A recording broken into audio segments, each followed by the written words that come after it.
नमस्कार, स्वागत है आप सभी का। आप देख रहे हैं R9 टीवी, आपके साथ मैं हूं पंकज रौतेला। पहला लॉकडाउन 25 मार्च को लगा, दूसरा 14 अप्रैल को, तीसरा 3 मई को। लेकिन अब 17 मई के बाद क्या? अगर लॉकडाउन लागू रहता है तो क्या पहले 3 लॉकडाउन की तरह इस बार भी केंद्र ही कमान संभाले, या लॉकडाउन का फैसला राज्यों के हिस्से में डाल दिया जाएगा और वो अपने अपने हिसाब से आगे बढ़ें? क्योंकि कई राज्य चाहते हैं कि लॉकडाउन में छूट और नियम उनके हिसाब से बने। आओ आज इसी मुद्दे पर बात करें, चर्चा करें। चर्चा को आगे बढ़ाएंगे R9 टीवी के editor in chief Amitabh Agnihotri ji. स्वागत है सर आपका। एक मजबूत पैनल हमारे साथ जुड़े और इस पर चर्चा हो, उससे पहले रिपोर्ट आपको दिखा रहे हैं।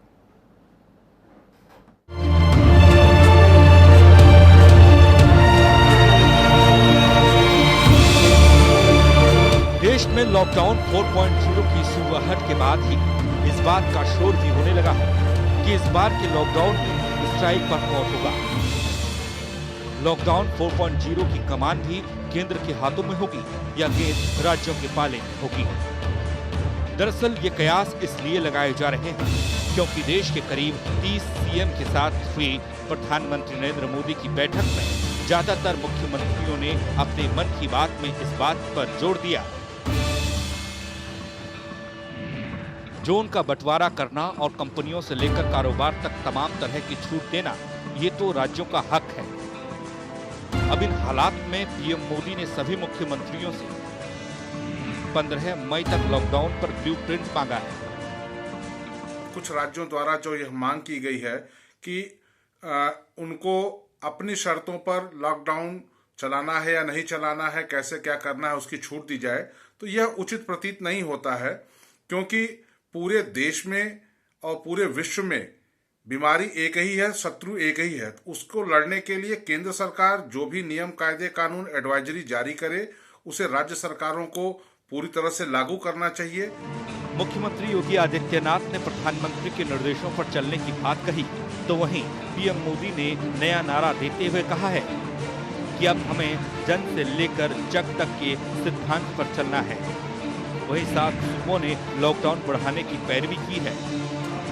इस पैरवी में पाबंदियां कम करने के साथ साथ ज्यादा से ज्यादा छूट की बात कही गई है।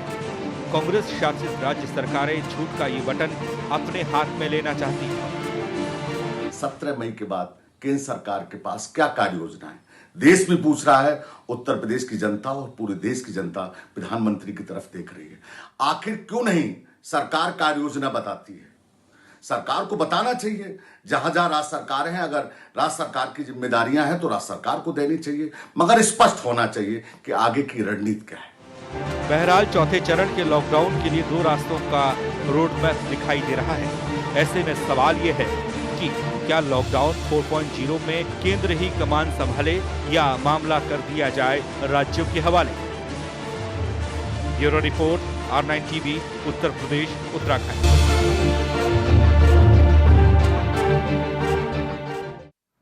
जी हाँ, 17 मई के बाद क्या होगा? क्या 17 मई के बाद जारी रहेगा लॉकडाउन? अगर जारी रहेगा तो लॉकडाउन 4.0 में किसके हाथों में कमान होगी? केंद्र के हाथ में कमान रहेगी या फिर इस बार गेंद राज्यों के पाले में होने वाली है? यह देखना बड़ा महत्वपूर्ण होगा, क्योंकि रात 8 बजे देश के प्रधानमंत्री संबोधन करेंगे और संबोधन में क्या निकल कर आता है। तमाम मेहमान हमारे साथ जुड़े, उससे पहले अमिताभ अग्निहोत्री जी, R9 टीवी के एडिटर इन चीफ, इस चर्चा को आगे बढ़ाएंगे। अमिताभ जी, आपके पास मैं आ रहा हूं सबसे पहले इस बात का जवाब खोजने के लिए कि आगे क्या। देखिए, मुझे लगता है कि अब हम लोग जिस समय चर्चा आरंभ कर रहे हैं, 6 बज गया है जी। और जब देश के प्रधानमंत्री अब से 1 घंटा 58 मिनट बाद देश के सामने होने वाले हों, मुखातिब हों देश से, तब तो ये विशेषाधिकार उन्हीं का है कि वो बताएंगे कि देश को 17 मई के बाद कैसे चल रहा है, कहाँ चल रहा है, किस रास्ते चल रहा है, कौन सी डगर है, कौन सा पड़ाव है, कौन सी मंजिल है। लेकिन कुछ बुनियादी बातें ज़रूर हैं जो महत्वपूर्ण हैं। प्रधानमंत्री कल 5वीं बार देश के मुख्यमंत्रियों के साथ संवाद में थे। कल की बैठक पिछली 4 बैठकों से थोड़ा अलग थी। पहली बार हुआ कोरोना संकट को लेकर, जब कई राज्यों के मुख्यमंत्रियों ने इस बात को कहा कि कुछ मामलों को तय करने की, निर्धारित करने की छूट राज्यों के ही पास होनी चाहिए, वो अधिकार उन्हीं के पास होना चाहिए। जैसे पंजाब के मुख्यमंत्री अमरिंदर सिंह का कहना था कि भाई केंद्र में बैठे अधिकारी ये कैसे जान सकते हैं कि कौन सी गली, कौन सा मोहल्ला हमारे यहाँ रेड है, कौन सा नारंगी है और कौन सा हरा है। और अगर वही जान लेंगे तो फिर हम क्या करेंगे? हम निर्वाचित सरकार है, जनता के प्रति हमारी जवाबदारी है। ममता का भी स्वर यही था, ममता बनर्जी का। दक्षिण के कई मुख्यमंत्रियों का स्वर ये था। हाँ, भाजपा शासित राज्यों के मुख्यमंत्रियों का स्वर ये नहीं था, ये ठीक है। उनका कहना था कि हाथी के पांव में सबका पांव, जो कहावत है हमारे यहाँ कि महाजना एन गतः सपंथा, जिधर केंद्र चलेगा हम वहीं चलेंगे। लेकिन संघीय ढांचे के नाम पर, फेडरल स्ट्रक्चर के नाम पर एक बहस तो खड़ी हो गई कि क्या ये छोटे छोटे निर्णय राज्यों के हाथ में नहीं दिए जाए कि भाई किस गली में बल्ली लगा के सील करना है, किस गली से बल्ली हटा लेनी है, ये राज्य तय कर ले जी। कौन सा इलाका कंटेनमेंट है, कौन सा ग्रीन है, कौन सा रेड है, कौन सा ऑरेंज है।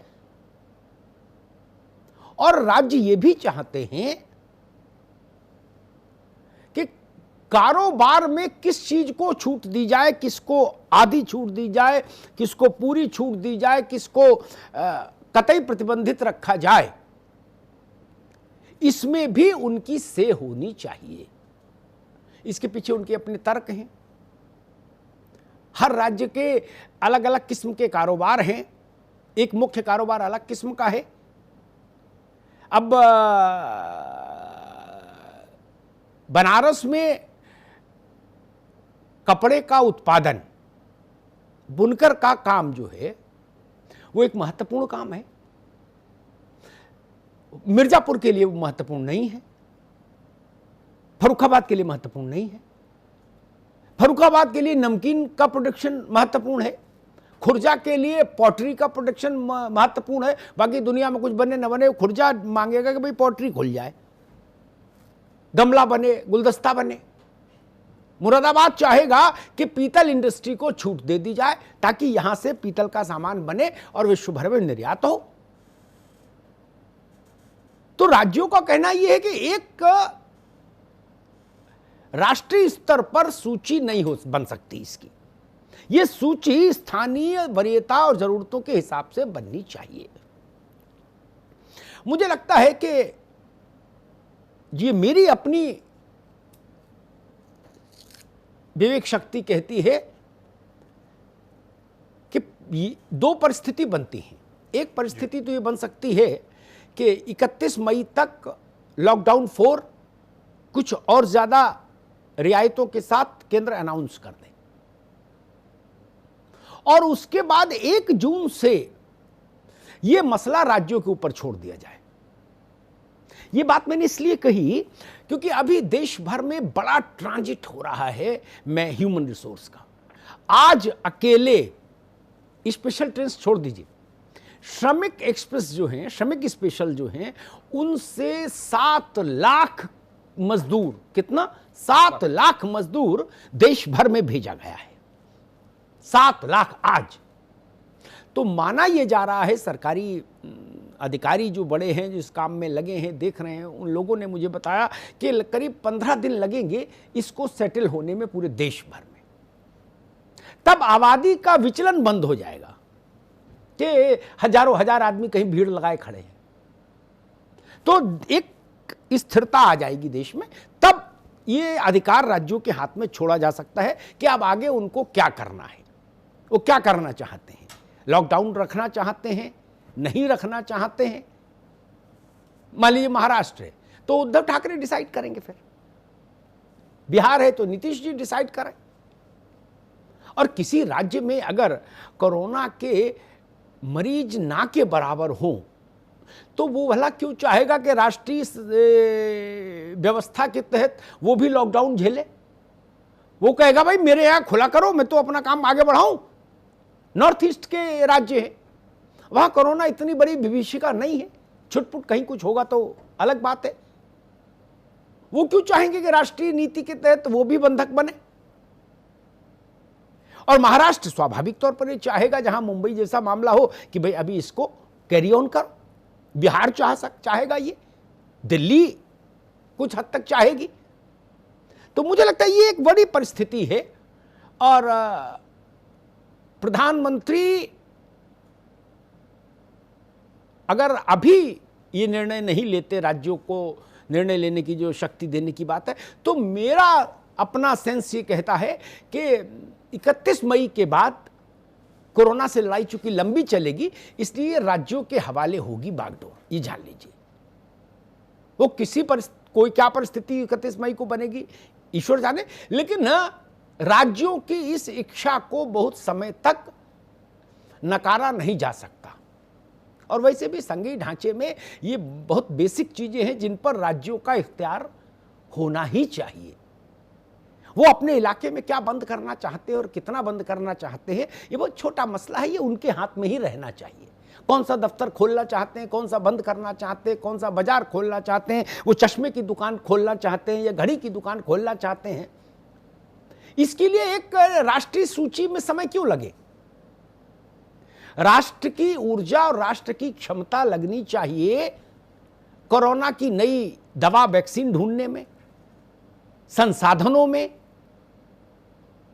सुरक्षा किट्स में, टेस्टिंग किट्स के लिए।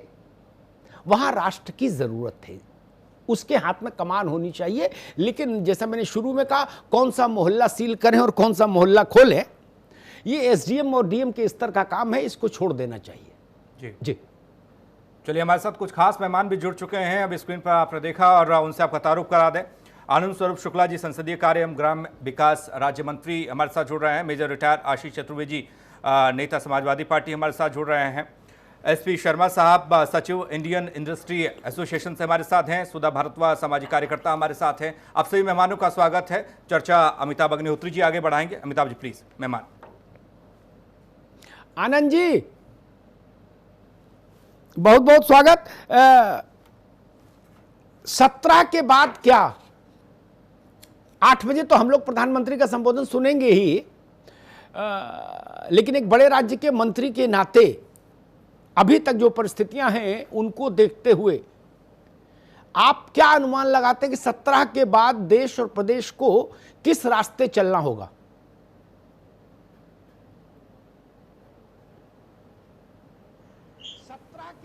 जी जी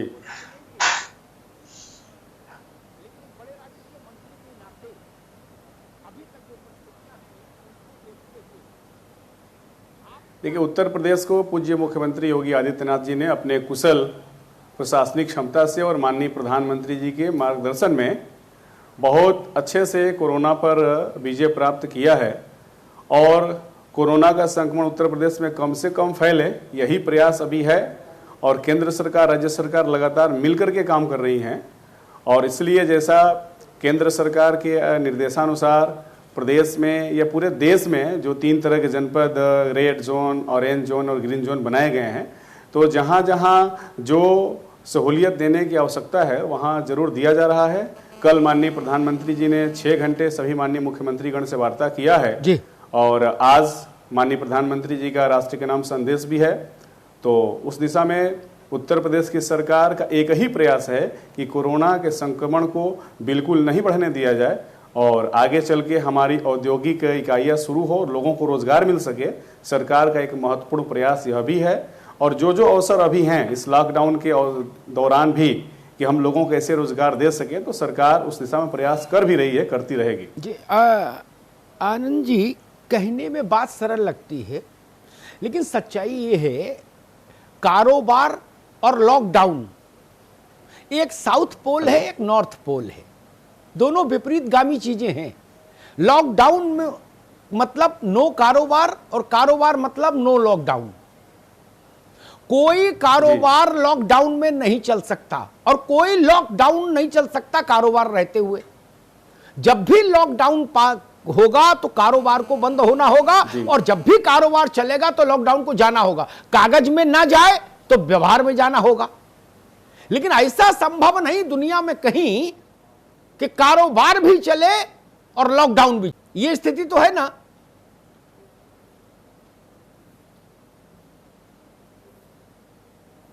जब भी लॉकडाउन पास होगा।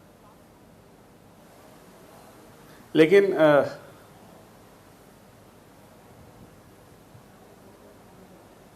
हम लोगों ने इसी बीच में देखा कि चाहे जनता कर्फ्यू हो चाहे लॉकडाउन हो, इन परिस्थितियों में भी आवश्यक सेवाएं जारी रही। दूध की सप्लाई, फल की सप्लाई और राशन सामग्री की सप्लाई जारी रही, तो वो लोग भी काम में लगे रहे। तो जहां भी जो मूलभूत आवश्यकताएं हैं, उन आवश्यकताओं को जारी रखने के लिए जो जरूरत की चीजें रहीं, उस काम में जो लोग लगे हुए थे वो निरंतर काम किए। और आगे अब ऐसा लग रहा है कि लोगों को रोजगार, बहुत दिनों तक रोजगार से अलग नहीं रखा जा सकता है और औद्योगिक इकाइयों को शुरू करने की आवश्यकता है, तो वह भी शुरू करना चाहिए। और जैसे मूलभूत आवश्यकताएं, जैसे सब्जी बेचने वाले पहले दिन से और आज तक चल रहे हैं, फल बेचने वाले, दूध बेचने वाले, तो उनको सोशल डिस्टेंसिंग और जो निर्देश था लॉकडाउन के दौरान लोगों को पालन करने का, उन निर्देशों का पालन करते हुए लोगों ने अपने काम को किया। तो उसी तरीके से जो हमारा उद्योग शुरू होगा वह भी उन निर्देशों का पालन करते हुए चलेगा। जी ठीक है आनंद जी। प्रोफेसर AP तिवारी हमारे साथ जुड़े हैं, अर्थशास्त्री हैं। तिवारी जी के पास मैं चलूंगा, उससे पहले एक टिप्पणी करूंगा जो बात आनंद जी ने कही, आनंद स्वरूप शुक्ला ने। देखिए, जब आप एक कार की फैक्ट्री को अनुमति देते हैं मानेसर में, उदाहरण के लिए मानेसर में मारुति को आपने अनुमति दी, तो ये समझना बहुत ज़रूरी होता है मारुति के मानेसर प्लांट से संबद्ध 650, मेरी संख्या पर ध्यान दीजिए, 650 एंसिलरी यूनिट्स हैं जो अलग अलग इलाकों में फंक्शन कर रही हैं। वो रेड भी हैं, वो ग्रीन भी हैं, वो नारंगी भी हैं। वहां तो आना जाना खोलना पड़ेगा। नहीं, मारुति बनाएगी क्या? मारुति तो बनाती नहीं कुछ, वो तो असेंबल करती है। कहीं से स्टीयरिंग आता है, कहीं से व्हील कवर आता है, कहीं से सीट कवर आता है, कहीं से डिजिटल घड़ी आती है, कहीं से कुछ आता है, और सबको जोड़ बढ़ा के वो एक मोहर लगा के एक गाड़ी बाहर कर देती है। ये स्थिति हर उद्योग पर लागू है। इसलिए मैं कहता हूं, उद्योग, सब्जी बेचना चल सकता है, अमरूद बेचना चल सकता है, दूध बेचना चल सकता है।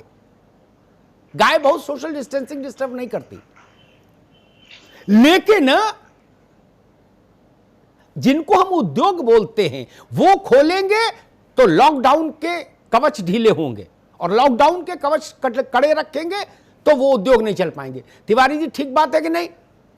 जी, मैं पूरी तरह से सहमत हूं आपकी बात से। जी अमिताभ जी, वस्तुतः है स्थिति ये है कि एक बड़ा देशज सिद्धांत है, गांव में जो खेत का मेड़ होता है, अगर ठीक बाएं चलेंगे तो गिर जाएंगे, कच्ची मिट्टी का है, ठीक दाएं चलेंगे गिर जाएंगे, मध्य मार्ग चलेंगे, बीच में चलेंगे तो चल निकलेंगे। जो इस समय की स्थिति है कि लॉकडाउन को पूरी तरह से उठाया नहीं जा सकता, विशेष रूप में उन राज्यों में, उन अंचलों में जहां पर अब कोरोना का संघात अधिक है, जहां पर जोखिम है कि अगर उठाया जाता है तो ये संक्रमण बढ़ जाएगा। विशेष रूप में अगर देखा जाए, गुजरात की जो स्थिति है, महाराष्ट्र है, मध्य प्रदेश है, जिसमें कुछ अंचल हैं, कुछ राज्य भी नहीं चाह रहे हैं, अनिच्छुक हैं कि अभी पूरी तरह से ना हटाया जाए। तो एक चुनिंदा तरीके से ही कारोबार को भी शुरू किया जा सकता है।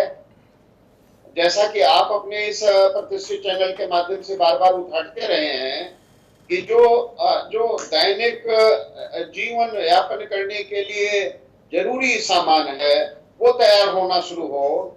जैसे अभी जो सरकारी आंकड़े आ रहे हैं, बड़ी महत्वपूर्ण बात है कि प्रतिदिन 2019-20 में 197 करोड़ रुपए मनरेगा के लिए रिलीज किए गए और 40 दिनों में, और चालू वित्त वर्ष में उन्हीं 40 दिनों में 544 करोड़ रुपए जारी किए गए हैं। बहुत स्पष्ट है कि मनरेगा के तहत गांव में जो एक टिकाऊ परिसंपत्तियां हैं उनका सृजन हो रहा है।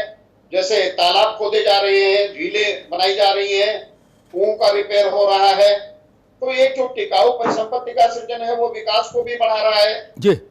बहुत फौरी तौर पर कह सकते हैं कि किसी राज्य की इनकम बढ़ जाए या विकास की दर बढ़ जाए, पूरे भारत की विकास की दर में तेजी आ जाए, ऐसी अपेक्षा करना मैं समझता हूँ बहुत एक अव्यावहारिक धारणा होगी।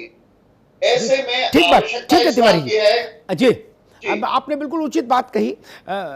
मरीज अगर आईसीयू से निकल के जनरल वार्ड में भी आ जाए तो उसका मतलब ये नहीं होता कि दौड़ने लगेगा। जनरल वार्ड में रहेगा, फिर बाहर आएगा, फिर फिजियोथेरेपी होगी, तब कहीं चल पाएगा। दौड़ने तो बहुत बड़ी बात है। तो अभी जीडीपी और ग्रोथ रेट पर तो सोचना ही नहीं है। अभी तो ये है कि काम चलता रहे, मूल बात इतनी है। वो अमिताभ जी के दो शब्द उसके लिए, जी, गो स्लो, गो स्लो जी बिल्कुल चलो, हाँ, मंद चलो। जी डॉक्टर भी यही कहते हैं। जब पैर में हाथ में फ्रैक्चर हो जाए तो उसके बाद जब वो फिजियोथेरेपी कराते हैं तो वो कहते हैं एक ही दिन में सारी कसरत मत कर लेना, नहीं तो दोबारा टूट जाएगा, धीरे धीरे करो, तब इसमें गति आएगी। वही नियम लागू है। मैं एसपी शर्मा साहब के पास चलूंगा, सचिव है इंडियन इंडस्ट्री एसोसिएशन के। मैं इंडस्ट्री का बहुत जानकार नहीं, लेकिन मानव मनोविज्ञान और जीवन को देखने की थोड़ी बहुत जो समझ रखता हूं उसके आधार पर कहता हूं, नोएडा स्मॉल स्केल और मिडिल क्लास जो इंडस्ट्री है हमारी, लघु एवं मध्यम उद्योग जिसको बोलते हैं, उसके तमाम लोगों से मेरी बात हुई। अब देखिए यहां टांग से टांग कैसे बंधी है इसको समझना होगा। उन्होंने कहा कि ठीक है हम खोल भी लें, बोले लेकिन भाई साहब सच बात यह है जब तक दिल्ली नहीं खुलेगी हमारा चक्का नहीं घूमेगा। अब बताइए, दिल्ली से जुड़ गया नोएडा, यह भी समझना पड़ेगा। और ये इतना सरल अर्थशास्त्र नहीं है कि चार बाबू बैठ के समझ लें इसको। दवा वालों से मेरी बात हुई तो उन्होंने कहा जितनी गोली होली बन रही है कैप्सूल, इसका 80% सॉल्ट बोलते हैं, क्या बोलते हैं वो, चाइना से आता है। अब ये सॉल्ट क्रिएट करने में एक दूसरी वर्णमाला पढ़नी पड़ेगी, और सॉल्ट आ जाए कहीं से बोरे में, उससे गोली बनाना दूसरा रास्ता है। वो उर्दू है, ये फारसी है, तो फारसी पढ़े तब उर्दू तक जाए। इसलिए मैं कह रहा हूं कि कई टांगे एक साथ बंधी हैं, एक को खोलेंगे तो दूसरे को भी खोलना पड़ेगा। एसपी शर्मा जी। जी सर, बिल्कुल आपकी बात सही है। दिल्ली और नोएडा जी केवल एक बाउंड्री वाल के, अगर हम कहें बाउंड्री वाल से, जैसे आप इधर बैठे हैं मैं इधर बैठा, जी, केवल यही अंतर है। व्यापार को आप बाउंड्री वाल में नहीं बांध सकते, केवल टैक्स रेवेन्यू को आप बाउंड्री वाल से बाधित कर सकते हैं। हमारी जो इंडस्ट्री है वो बेसिकली डिपेंड करती है दिल्ली से। बहुत सारे रॉ मटेरियल्स की जो थोक मार्केट है या मेजर जो कॉम्पोनेंट्स हैं प्रोडक्ट्स के, वो दिल्ली से ही मिलते हैं हमें। और नो डाउट बहुत सारा हमारी भी जो कोवेंडर यूनिट्स हैं वो दिल्ली में ही हैं, क्योंकि हम सब लोग कोई भी एक प्रोडक्ट फिनिश नहीं करते हैं कंप्लीट। उसमें मान लिया 4 पार्ट लग रहे हैं, तो एक दिल्ली से आ रहा है, एक नोएडा से आ रहा है, गुड़गांव से आ रहा है, गाजियाबाद से आ रहा है। ये बात फैक्ट है कि अगर बेड़ी खोलनी होगी तो दोनों पैरों की खोलनी होगी, एक पैर को खोलने से कुछ नहीं होगा। अभी ग्रेटर नोएडा में गौतम बुद्ध नगर में अप्रॉक्स 8000 यूनिटों को उन्होंने संचालन की अनुमति दी है जी, जो अलग अलग कैटेगरीज की हैं। हाँ। उनमें अप्रॉक्स 25 से 30 हज़ार के बीच में जी, कामगारों को इजाज़त दी हुई है, लेकिन ऑनर दिल्ली में है। एनसीआर की एक और अलग प्रॉब्लम है, फैक्ट्रियां ग्रेटर नोएडा में है, नोएडा में है, गाजियाबाद में है, और कई बार मालिक रहता है दिल्ली में। 2-2 महीने से जो आदमी अपनी फैक्ट्री नहीं पहुंच सका, और मशीनों को ऑपरेट करना इतना सरल नहीं है कि हम गए अब फैन की तरह स्विच ऑन किया और मशीन चालू हो गई। 2 महीने के बाद में बहुत सारी मशीनों में बहुत सारे कॉम्प्लिकेशंस होते हैं, रस्ट आ गई है, कहीं वायर चूहों ने काट दिया है, या और सारे ऑपरेशंस में प्रॉब्लम आएगी। तो ये सारी हाँ, चीजों सरल भाषा में चाल बनाना कहते हैं। चाल बनाना बोलो वो तो नहीं बन पाएगी। हाँ। मालिक नहीं पहुंचा है, बीच में 4 बार तूफान आया है, बहुत सारे टिन सेट्स हैं, उनकी सेट उड़ गई हैं, रॉ मटेरियल खराब हो गया बरसात से, धूप से, आंधी से, धूल से। 2-2 महीने हो गए उनको, अभी भी आने की जब परमिशन नहीं है। नोएडा बॉर्डर पे अगर आप देखें तो किसी को परमिशन नहीं है, बॉर्डर सील है। ऐसी सीलिंग से तो बेहतर है कि आप इंडस्ट्री को ना खोल, अगर खोलना है तो थोड़ा सा ये तो देखें, कम से कम हम पूरा नहीं कहते। देखिए हम सरकार के 100% फैसले में साथ हैं, लेकिन कम से कम व्यवहारिकता तो हो फैसलों में। ये तो हो गई, ऑनर कम से कम जाए। फैक्ट्री का ऑपरेशन ऐसा नहीं हो सकता, ऑनलाइन नहीं हो सकता। मैन पावर की जहां जरूरत है वो मैन पावर ही काम करेगी। ऑपरेशन ऑनलाइन नहीं हो सकता, आईटी सेक्टर्स के ऑपरेशन ऑनलाइन हो सकते हैं, बहुत सारे ऑपरेशन ऑनलाइन हो सकते हैं, लेकिन जहां प्रोडक्शन की बात होती है वहां ऑपरेशन ऑनलाइन नहीं हो सकते। बिल्कुल ठीक। इसीलिए मैन पावर की जरूरत है, और मैन पावर एमएसएमई सेगमेंट में ऑनर का होना बहुत जरूरी है, क्योंकि छोटी इंडस्ट्री में मालिक ही चौकीदार भी है, कई बार मालिक ही पियोन भी है, मालिक ही परचेजर भी है, वही मैनेजर है, वही डायरेक्टर स्टॉक ऑफिसर है, वो सारे काम सारे उसकी जेब में छोटी डायरी रहती है, सारा गणित उसी में रहता है। हाँ, तो ये काम बहुत जरूरी है, कम से कम मालिक को तो एक बार जाने की इजाजत दी जाए। जी ठीक बात है, ये एक अच्छा मुद्दा है। उसमें आपकी जो कॉम्प्लायंस है वो पूरा करेंगे, ठीक, हमारी नैतिक जिम्मेदारी सरकार के साथ करने की और कोरोना से लड़ने की। जी ठीक है शर्मा जी, मैं आशीष चतुर्वेदी के पास चलूं, उससे पहले सुधा जी से एक टिप्पणी लूंगा। बात सही कही एसपी शर्मा ने, शुक्ला जी को भी इस बात का इल्म होगा कि बनारस में जो बुनकर हैं, जो अद्भुत साड़ी तैयार करते हैं, जिसका विश्व भर में एक औरा है, एक आभा मंडल है, उसका धागा कहीं बाहर से आता है, वो बनारस में नहीं बनता। बनारस रेशम पैदा नहीं करता, धागा कहीं से आता, कलर कहीं से आता, ट्रकों में बिल्कुल वो उतरता है तो जुम्मन मियां की उंगलियां उस पे कला निखार देती है। लेकिन जुम्मन मियां तब तक कुछ नहीं कर सकते जब तक वो ट्रक नहीं उतरे। वो तिरुवनंतपुरम से आ रहा है, वो कहां से आ रहा है, बहुत सारा माल चाइना से भी अब आने लगा है, सूरत से कुछ प्रोडक्ट्स आते हैं कपड़ों के, जिन पर बनारस का कारीगर अपना कौशल दिखाता है। तो बनारस को ही मैं एक उदाहरण दूं, अगर बनारस को ही हमको जागृत करना है, वहां के इस कामकाज को, जिसमें मेरे ख्याल से 10-5 लाख आदमी तो लगा ही है कम से कम बनारस में बुनाई, इसके बुनकर के काम में, उसको ही अगर हमको जीवंत करना है तो बहुत सारी चीजें खोलनी पड़ेंगी, फिर हमको भी और दूसरे राज्यों को भी एक सहमति बने कि वहां भी वो इंडस्ट्री खुले जो कलर बना रही है, कपड़े को रंगने का, ये धागा बना रही है, तब जाके बनारस चलेगा ये। और वो वहां अगर लॉकडाउन खुल जाए, मान लीजिए कलर बनाने का, और बनारस ना खुले, तो भी वो कलर बेचेंगे कहां? बिल्कुल ठीक बात है। मोको और न तोको ठोर। सुधा जी, ये बताइए, आप क्या समझती हैं 17 तारीख के बाद क्या होगा, नहीं क्या होना चाहिए, आप क्या चाहती हैं? सबसे पहले तो जो भी दर्शक आपके चैनल के माध्यम से मुझे देख पा रहे हैं, सुन पा रहे हैं, और इस चैनल का मैं बहुत बहुत धन्यवाद करती हूँ कि आपने मुझे अपने विचार रखने का मौका दिया। देखिए, सबसे पहली बात तो ये है कि इस समय की जो स्थिति है, क्योंकि हमारी रीढ़ की हड्डी उद्योग है और कोरोना से हमें लड़ना है, क्योंकि कोरोना कोई एक दिन की बीमारी नहीं है।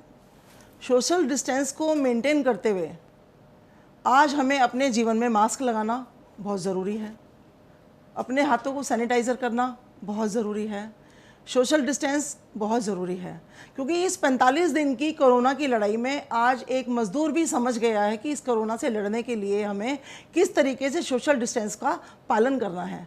लेकिन जो हमारा हिंदुस्तान है वो एक है, लेकिन उसके जैसे अभी मैं सुन पा रही थी कि जो उद्योग है वो एक बॉडी है जिसका पार्ट कहीं बनता है, पुर्जा कहीं बनता है, धागा कहीं से आता है, कलर कहीं से आता है। इसी तरीके से 32 राज्य हैं।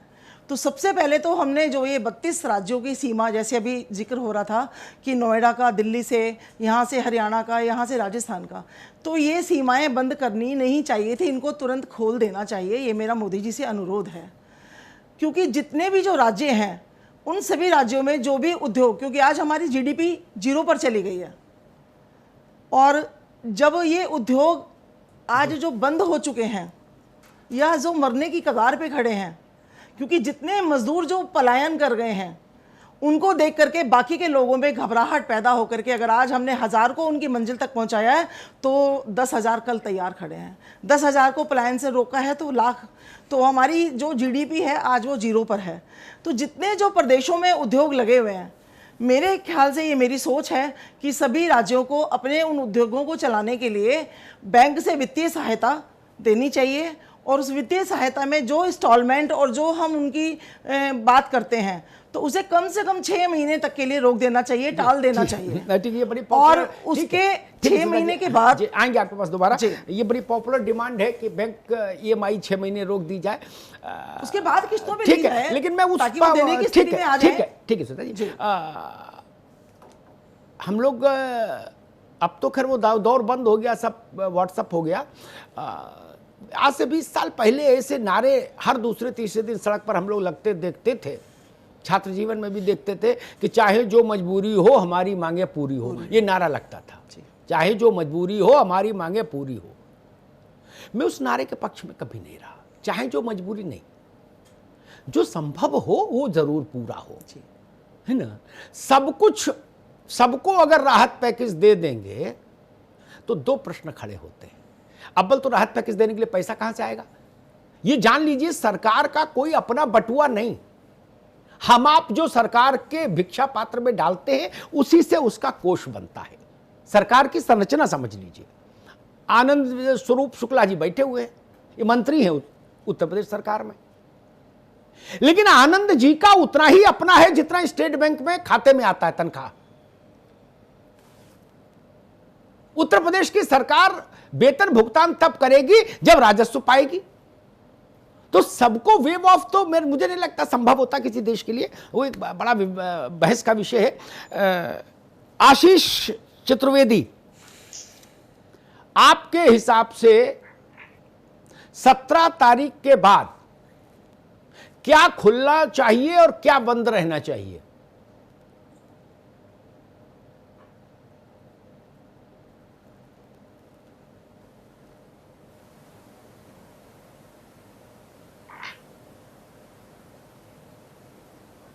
भी बचाना है और जीविका भी बचाना है, जी, दोनों भी बचाना है। तो सरकार जो भी फैसले केंद्र अपने स्तर से, राज्य अपने स्तर से और प्रशासन और शासन जो है वो अपने स्तर से, वो इसी को मद्देनजर रख के करे कि जीवन भी बचाना है और जीविका भी बचानी है। तो कोई एक टेम्पलेट नहीं हो सकता जो दिल्ली से जारी हो और बढ़िया बस्ती और तिरुवनंतपुरम या कर्नाटका केरला तक चला जाए। सब जगह की अलग अलग रिक्वायरमेंट होंगी, जरूरतें होंगी। ठीक बात है, इससे मैं सहमत हूँ।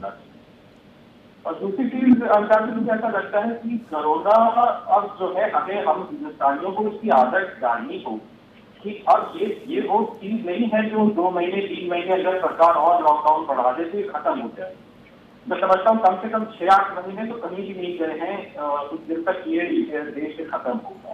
तो कहीं ना कहीं हम जैसे कैंसर के साथ जीते हैं और बड़ी बीमारियों के साथ जीते हैं, कहीं ना कहीं हमें अपने आप को इसके लिए ढालना होगा कि हाँ ये हमारी एक जिंदगी का हिस्सा है जिसे हम धीरे धीरे खत्म करेंगे। उसके साथ हमें अपना जीवन, अपना व्यापार, अपनी रोजाना की जिंदगी, दिनचर्या को ढालना इस प्रकार पड़ेगा कि हमें इसके साथ अब जीना है। क्योंकि बंद कब तक रख सकते हैं ये भी एक सवाल है, और बंद रखने से अगर खत्म होता तो बंद रखने का औचित्य था। बंद रखने से आप केवल सिर्फ एक सीमित एरिया में बंद कर सकते हैं, खत्म नहीं कर सकते। जब खत्म नहीं कर सकते तो बंद रखने कब तक बंद, यहाँ पे ये भी सोच रहे हैं। जी बिल्कुल, बहुत अच्छी बात कही।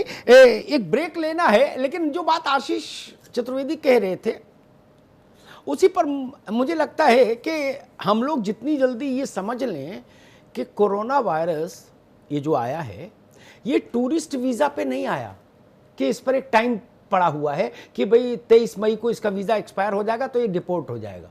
ना जी ना। और ठीक बात है, कैंसर है, HIV है और तमाम तरह के गंभीर बीमारियां हैं, उनके साथ हम जी भी रहे हैं, स्कूल भी चला रहे हैं, यूनिवर्सिटी भी चला रहे हैं, फैक्ट्री भी चला रहे हैं, मंदिर भी खोल रहे हैं और मधुशाला भी खोल रहे हैं, क्लब भी चल रहा है। क्या नहीं चल रहा जीवन में बताइए। कैंसर का पेशेंट है वो भी जब तक बेड पर नहीं आ जाता अंतिम चरण में तब तक संघर्ष करता है, नौकरी करता है, व्यवसाय करता है, जीवन जीता है कि नहीं। और अगर हम ये सोच लें कि घर के बाहर चोर खड़े हैं, ठीक है, अगर ये तय है कि चोर घंटे 2 घंटे 4 घंटे में चले जाएंगे या पुलिस आ जाएगी तो भाग जाएंगे, तो घर बंद रखना बुद्धिमानी है। और पता लगे ये ऐसे चोर हैं जीवन भर नहीं जाएंगे तो हम जीवन भर बंद रहेंगे क्या? ये भी सवाल है, ये भी सवाल है। इसलिए मुझे लगता है कि जीवन और आजीविका ये बहुत बड़ी जरूरत है।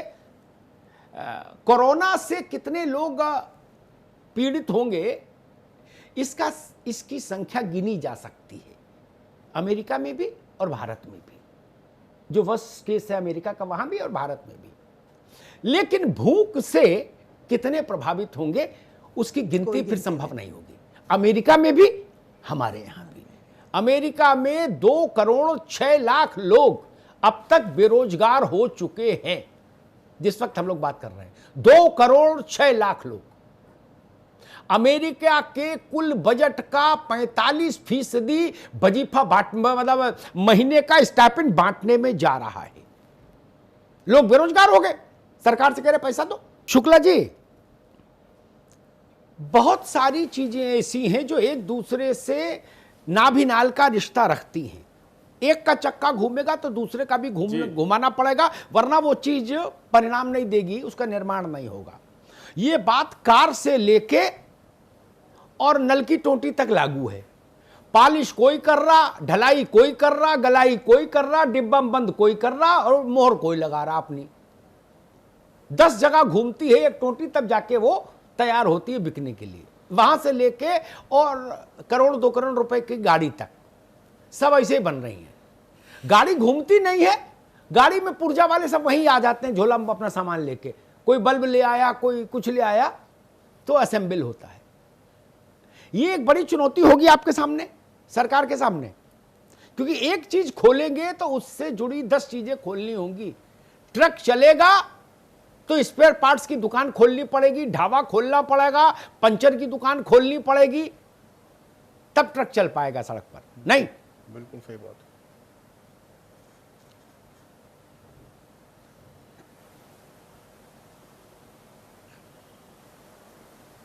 जी, कोरोना संक्रमण के चेन को तोड़ते हुए उसे बढ़ने न दें, इस प्रयास को प्रभावी बनाते हुए जो भी निर्णय होंगे, मुझे विश्वास है कि बहुत व्यवहारिक होंगे।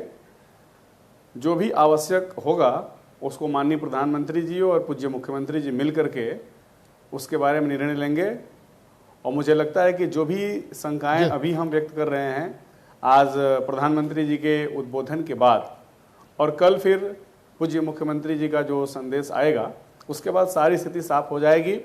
सरकार का निरंतर ये प्रयास है, जैसा पहले बात हो रही थी अलग अलग राज्यों को अपनी अपनी जिम्मेदारी दी जाए, लेकिन अभी ही बात आई आपके द्वारा ही कि अनेक राज्यों से कुछ चीज़ें आती हैं, केरल से आती है, तब हमारे बनारस में जो बनारसी साड़ी बनाने वाले कामगार है उसमें काम करते हैं। इसलिए हमारे सभी राज्य एक दूसरे से जुड़े हुए हैं, लोगों का आना जाना निरंतर बना हुआ है। राज्यों की सीमाएं अंतर्राष्ट्रीय सीमाएं नहीं है कि पूरी तरीके से हम बंद कर सकते हैं। इसलिए हम अलग अलग राज्यों को उनके विवेक के ऊपर, ये ऐसा समय है, मुझे लगता है कि ये अपने को श्रेय लेने का या अपने रणनीति को बहुत सर्वोच्च सिद्ध करने का अवसर नहीं है। प्रधानमंत्री जी के नेतृत्व को, प्रधानमंत्री जी के प्रयास को दुनिया ने सराहा है और सभी भारतीयों ने एक भाव से उनके निर्देशों को ये सोचते हुए कि हमारा प्रधानमंत्री हमारे एक अभिभावक के रूप में है, जो भी प्रयास कर रहे हैं हमारे जीवन की रक्षा के लिए कर रहे हैं। और प्रधानमंत्री जी का और मैं ये कहूँगा सभी मुख्यमंत्री गण का यही प्रयास है भी। इसीलिए भारत में हम कोरोना को बहुत हद तक रोक के रखे हुए हैं और बहुत जल्दी हम इस पर विजय पाने वाले हैं। इसमें सभी राज्यों के सभी माननीय मुख्यमंत्री गण का प्रयास है, उनका प्रभावी नेतृत्व है। मैं इसके लिए सभी मुख्यमंत्री गण को धन्यवाद देना चाहूंगा। और इसके लिए भी कल 6 घंटे की मैराथन बैठक में सभी लोग सम्मिलित हुए और एक समेकित रूप से जो सबकी राय आई उसके अनुसार निर्णय आने वाला है। हो सकता है कल जो माननीय प्रधानमंत्री जी ने राय ली है उसको समेकित करके आज हम सभी के बीच में अपना कोई संदेश देंगे। जी बिल्कुल, देश को उसी की प्रतीक्षा है। बिल्कुल ठीक बात, कोरोना को रोकना। ठीक बात। अगर जैसे सुनामी आ गया था, हुदहुद आ गया था, कोई साइक्लोनिक तूफान आ जाता है, कोई प्राकृतिक आपदा आ जाती है, हम उस आपदा को बचाने, ठीक है शुक्ला जी, को बचाना मसला सबसे महत्वपूर्ण काम ठीक है मंत्री जी। मसला क्या है, कई बार ब्यूरोक्रेसी से ऐसी गलतियां हो जाती हैं जो बड़ी विचित्र होती है। जैसे मैं उदाहरण दे दूं पूर्व के लॉकडाउन के, गेहूं दिया देश भर ने गरीब को, मुझे ये सवाल उठाते हुए बड़ी विचित्र स्थिति अपनी लगी कि चक्की को आवश्यक सेवा सूची में डालो। नहीं, गेहूं खाएगा क्या? जानवर तो है नहीं। ये दिल्ली में बैठे अधिकारियों को समझ नहीं आया, क्योंकि वो कभी चक्की देखे नहीं जीवन में, वो जाने चक्की क्या होती है।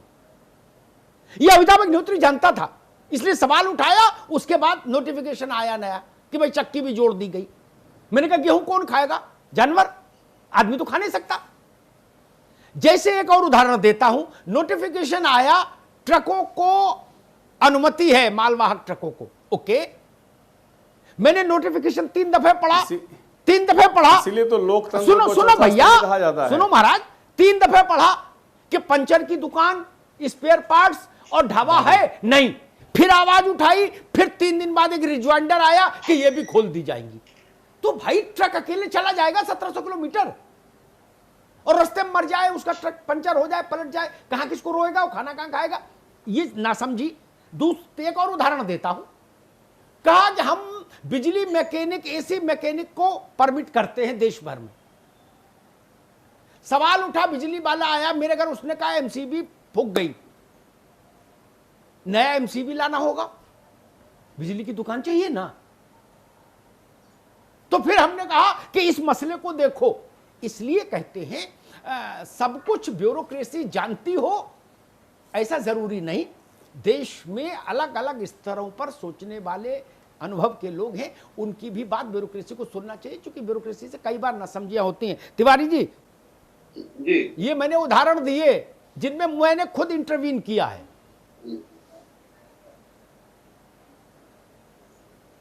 हेलो, गेहूं बटेगा, चक्की आवश्यक सेवा में नहीं रहेगी, तो क्या होगा? ये बाबू ही बनाते हैं ना लिस्ट।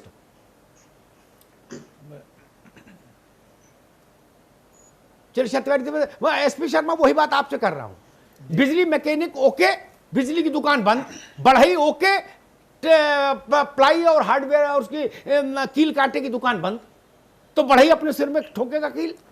एक्चुअल में सर है क्या, बहुत सारे आदेश। भाई कील कब्जा लाएगा ना तब दरवाजा जोड़ेगा। बिल्कुल सही बात है। हाँ, पहले लॉकडाउन में बहुत सारे आदेश आए लेबर लॉज को लेके, लेबर की सैलरी को लेके। उनको ग्राउंड रियलिटी का कुछ आभास ही नहीं है। केवल इसी कमरे में बैठ के ऑर्डर पास कर देने, और वो ये नहीं जानते कि व्यवहारिक कितना है, कितना इसका क्या इम्पैक्ट होगा, लेबर इसका दुरुपयोग करेगी या मालिक उसका दुरुपयोग करेगा या सदुपयोग करेगा। कम से कम एक ऐसी कोई भी आदेश आता है तो एक बार कम से कम जो जानकार लोग हैं उनसे सलाह ली जाए। अब ये आपने जो बोला, ऐसे ही बहुत सारे एग्जाम्पल्स मैं आपको दे सकता हूँ, क्योंकि वो बहुत सारी चीज़ें राजनीति से जुड़ जाएंगी, वो लंबा विषय हो जाएगा। अभी विषय दूसरा है। तो मैं ये चाहता हूँ कि सरकार में जो भी आदेश अब आज की डेट में, देखिए हर एक लोग इससे पीड़ित है, सब लोग प्रभावित हैं इससे, चाहे कोई जूता काटने वाला हो, चाहे पॉलिश करने वाला हो, चाहे कोई गाड़ी मैन्युफैक्चरर हो, कोई एक ऐसा आदमी नहीं है जो इससे प्रभावित ना हो।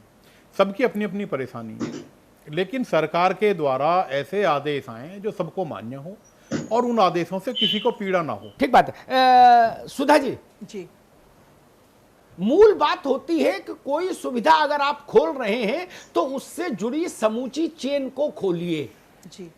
अगर आपने कहा कि मोची को अनुमति है तो फिर कहीं ना कहीं पॉलिश की डिब्बी भी मिलनी चाहिए, ब्रश की दुकान भी खुली होनी चाहिए। मोती पॉलिश कैसे करेगा? बिल्कुल ठीक। मिट्टी लगाएगा क्या जूते में? हाथ से रगड़ेगा जी। वो हर चीज की एक चेन है, एक श्रृंखला है। एक खोलेंगे तो श्रृंखला खोलनी होगी। ये क्या आप ये समझते हैं अभी इसकी ओर ध्यान कम दिया गया? बिल्कुल इसकी ओर कम ध्यान दिया गया है। और रोजमर्रा की जिंदगी के अलावा और बहुत सारी चीजें हैं, लेकिन अभी चूंकि इस बीमारी का पता नहीं है ये एक दिन चलेगी या कितने दिन चलेगी, खोलना पड़ेगा। तो इसके लिए हमें अपनी जो व्यवस्था है उस व्यवस्था में सोशल डिस्टेंस को बनाते हुए, जहाँ पर बहुत ज़्यादा रेड जोन है वहाँ पर बंद रहना चाहिए, लेकिन बाकी की जगहों को अनुमति देनी चाहिए जी। ठीक बात है। रिटायर्ड मेजर आशीष चतुर्वेदी, जहां बहुत भयंकर रेड जोन भी है, मैं एक मानवीय दृष्टिकोण से जब सोचता हूं तो मैं सोचता हूं वहां जिनको कोरोना पॉजिटिव है भी, उनमें भी प्राण है तो जरूरतें हैं। तो साबुन भी चाहिए, तो खाना भी चाहिए, तो चाय भी चाहिए, ब्लड प्रेशर की तो दवा भी चाहिए, नहीं दाढ़ी बनाने के लिए साबुन भी चाहिए। वो रेड जोन है, लेकिन वहां आदमी रह रहा है ना, तो एक सिस्टम तो हमको वहां भी ऑन करके रखना पड़ेगा। उसका स्वरूप दूसरा हो सकता है, लेकिन एक सिस्टम तो रखना होगा।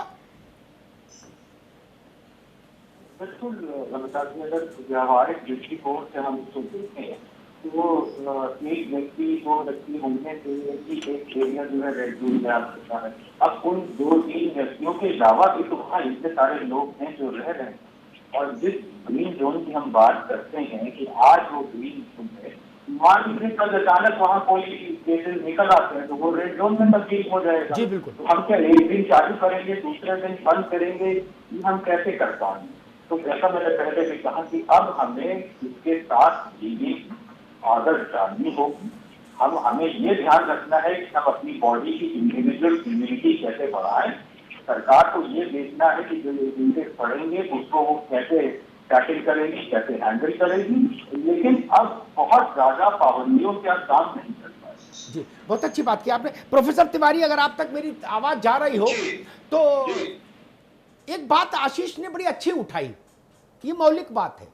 मान लीजिए आज किसी इलाके को ग्रीन जोन करके हमने परमिशन दी कि ये 100 इंडस्ट्रीज आप ऑन कर लीजिए, वो चल गई। दुर्भाग्यवश 15 दिन बाद जब उनका चक्का घूमा, भट्टी गर्म हुई और कुछ मामला आगे बढ़ा, दुर्भाग्यवश 10 कोरोना पॉजिटिव डिटेक्ट हो गए, सम और अदर रीजन्स। उस बहस में मैं नहीं जाता। तो वो तत्काल प्रभाव से भारत सरकार उसको घोषित कर देगी रेड जोन, और भारत सरकार का नोटिफिकेशन आते ही कलेक्टर साहब कप्तान के साथ भ्रमण पर निकलेंगे, कहेंगे सारी बॉर्डर सील करो और सब बंद करो, पूरा एरिया सील। ठीक। तो जिन्होंने 15 दिन शुरुआत की पूंजी लगाई, मजदूर जुटाया, सामान जुटाया, चाल बनाई, वो फिर बैक टू स्क्वायर वन। फिर 14 दिन बाद वो ग्रीन जोन में चला गया, वो लोग ठीक हो गए, क्वारंटाइन पीरियड खत्म हुआ, तो फिर कलेक्टर ने कहा फिर ग्रीन हो गया, अब तुम लोग फिर आ जाओ। ऐसे होगा? हेलो जी।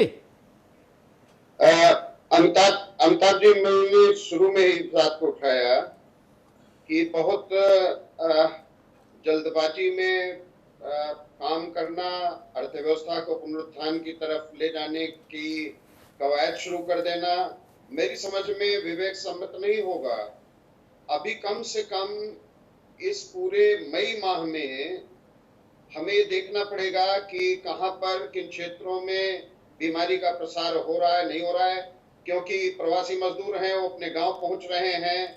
स्वाभाविक रूप में अगर उनका टेस्ट पॉजिटिव होता है तो वो अभी उत्पादनशील क्रियाओं में हुनर होने के बावजूद नहीं लगाए जा पाएंगे। इसलिए ये कुछ कहना कि रेड से ग्रीन, ग्रीन से रेड, ये इसी बात से तो बचने के लिए। और एक पॉइंट बड़ा महत्वपूर्ण उठाया आपने, आर्थिक दृष्टि से उद्योग धंधे, कारोबार, इनपुट आउटपुट जिसको हम लोग अर्थशास्त्र में कहते हैं, उससे काफी प्रगाढ़ तरीके से जुड़े हुए होते हैं। इसमें एक समयक या एकीकृत रणनीति ही कार्य करेगी। फुटकर या स्कैटर्ड कह सकते हैं, बिखरी हुई रणनीति काम नहीं करेगी जी। इसीलिए मेरा ऐसा मानना है कि अभी बहुत सोच समझकर केवल उन्हीं कारोबार को, गतिविधियों को आगे बढ़ाया जाए, सोशल डिस्टेंसिंग को फॉलो करते हुए, जो पॉइंट आपने रेज की, जो आजीविका के लिए पूर्व शर्त हैं जी। ठीक तिवारी जी, दवाइयां भी हैं जी, और हॉस्पिटल सेक्टर भी है। चलिए मैं माफी के साथ रोक रहा हूं तिवारी जी, आपको संपादकीय टिप्पणी का वक्त हो चला है। अमिताभ जी प्लीज। पहले भारत में, उत्तर भारत में खासतौर पर, अब तो समय नहीं उतना नहीं होता है, घरों में भी लोग व्यस्त हो गए। पहले अखंड रामायण कराते थे जी, साल में 2-1 बार कराते ही थे हम लोग। उसमें गोस्वामी तुलसीदास रचित रामचरितमानस का पाठ होता था और एक संपुट रखा जाता था, दीनदयाल विरुद्ध संभारी, हरउनाथ मम संकट हारी, कवन सुख आज कठिन जग माही, जो नहीं हो तात तुम पाए, कुछ भी। उसको बार बार हर दोहे के बाद दोहराते थे। ठीक, सोशल डिस्टेंसिंग संपुट है, वो तो चलेगा ही, इसलिए उसका बहुत उल्लेख बार बार करने की जरूरत नहीं। वो तो मान लीजिए कि डायबिटीज की दवा है, एक बार शुरू हो गई तो मृत्यु तक खाइए और कोई उपाय नहीं। तो सोशल डिस्टेंसिंग तो ठीक है, शिरोधार है। मैं 3-4 चीजें सरकारों के लिए कहूंगा सरकारों से, चूंकि सरकार से ही कहने का मुझे अधिकार है। वोट हम सरकार को देते हैं, बाबुओं को वोट नहीं देते। बाबू इम्तिहान से पास होके आते हैं, इसलिए बाबू की लीला बाबू जाने। हम सरकार को चुनते हैं, इसलिए सरकार से तो कहेंगे, हमारा अधिकार है। ये मानकर चलिए, कोई व्यवस्था हो, कोई परिस्थिति हो, अभी containment zone, red zone, green zone, orange zone, इनमें रिशफलिंग होती रहेगी 6 महीने तक।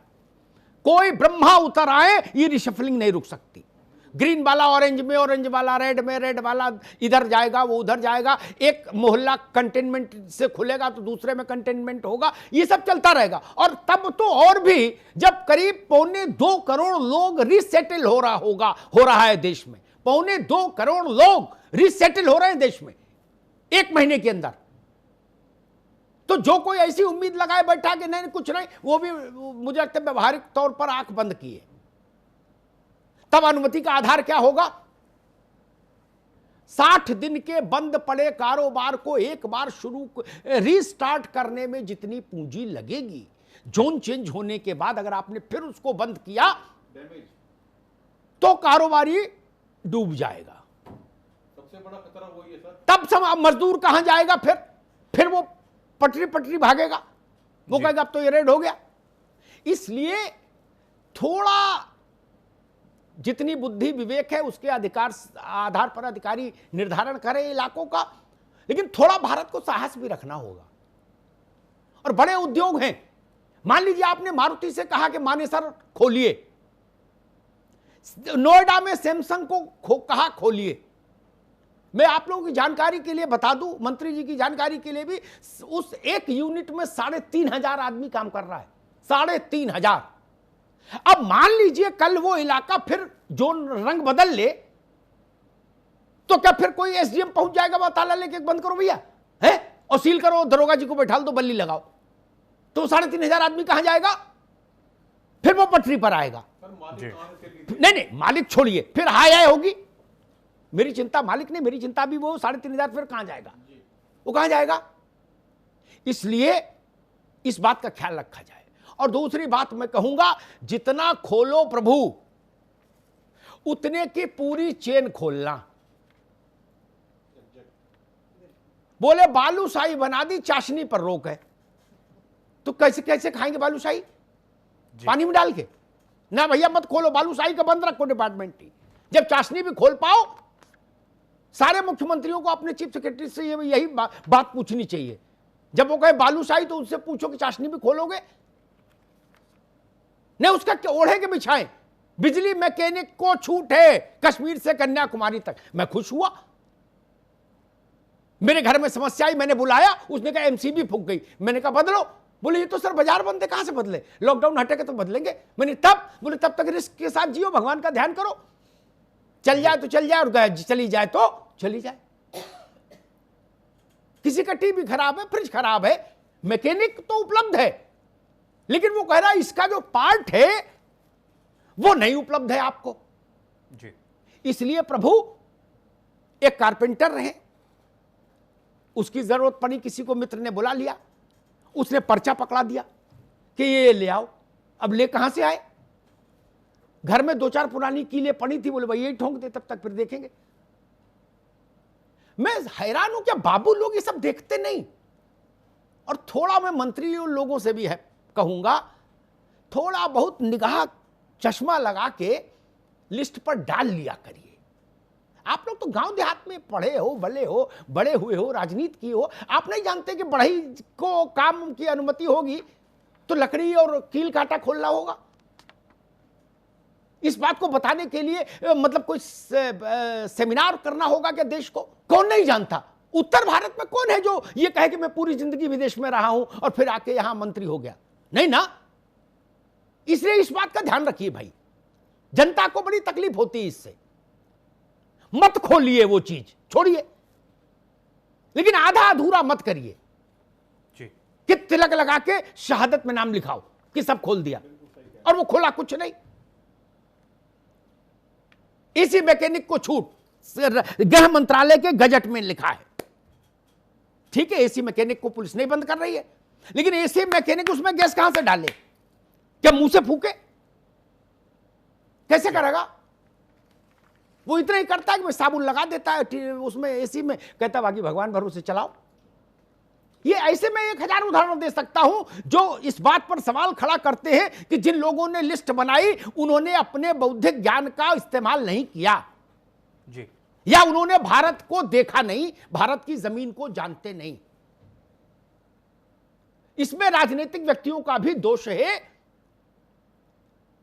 उनको अधिकारियों से पूछना चाहिए, ये सवाल जो हम उठा रहे हैं ये राजनेताओं को उठाने चाहिए, अधिकारियों को बुलाकर कि भाई मेरे ये काम कैसे होगा जो तुमने लिखा है।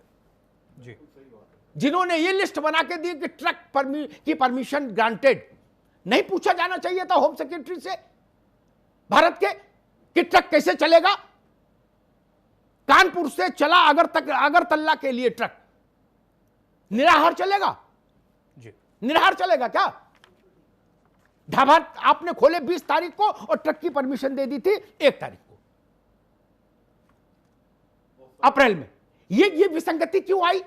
इसलिए मैं चाहता हूं लॉकडाउन 4 चले, देश को दिक्कत नहीं जी, लेकिन सुविधा और छूट बढ़ाई जाए, और खास तौर पर वो उद्योग, वो छोटे कारोबार जरूर ध्यान में रखे जाएं जिनमें भारत की पूंजी कम लगती है, श्रम ज्यादा लगता है। अभी हमारी जरूरत होना चाहिए बड़े उद्योग धंधों की बजाय उन चीजों को खोलने की जिनमें ज्यादा लोग नियोजित हो सके। जी, बुलेट ट्रेन हमारी प्राथमिकता नहीं हो सकती, मर्सिडीज का शोरूम हमारी प्राथमिकता नहीं हो सकता, रिक्शा बनाने की फैक्ट्री कहीं हो उसको पहले खोल दीजिए। बिल्कुल, धन्यवाद। बहुत बहुत शुक्रिया आनंद स्वरूप शुक्ला जी आपका, major retired Ashish Chaturvedi ji, professor SP Tiwari साहब, एपी तिवारी साहब माफ कीजिएगा, एसपी शर्मा जी बहुत बहुत शुक्रिया आपका, सुधा भारद्वाज जी बहुत बहुत शुक्रिया आपका। तकरीबन 1 घंटे का इंतजार करना है जब प्रधानमंत्री नरेंद्र मोदी आएंगे और देश को संबोधित करेंगे, और ये साफ हो जाएगा कि कहां पर छूट मिलने वाली है, किस तरीके से छूट मिलने वाली है, सब कुछ। बस 1 घंटे तकरीबन इंतजार कीजिए आप भी। बन रहिए 9 टीवी के साथ सिर्फ खबर के लिए।